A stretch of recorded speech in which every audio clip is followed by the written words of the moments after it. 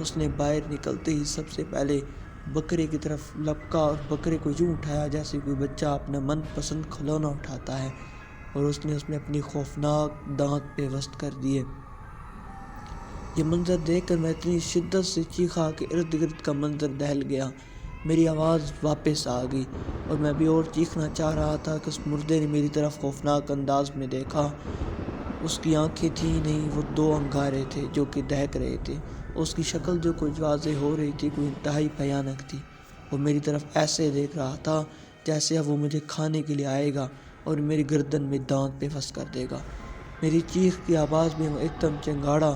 اتنی خوفناک آواز، میرے کان کے پردے پھٹ گئے ہوں گے اور میرا دل بند ہو گیا۔ میرا دماغ جو سارا منظر دیکھ رہا تھا ایک دم سے بند ہو گیا، اور جیسے لائٹ بند ہوتی ہے بالکل ویسی تاریکی چھا گئی۔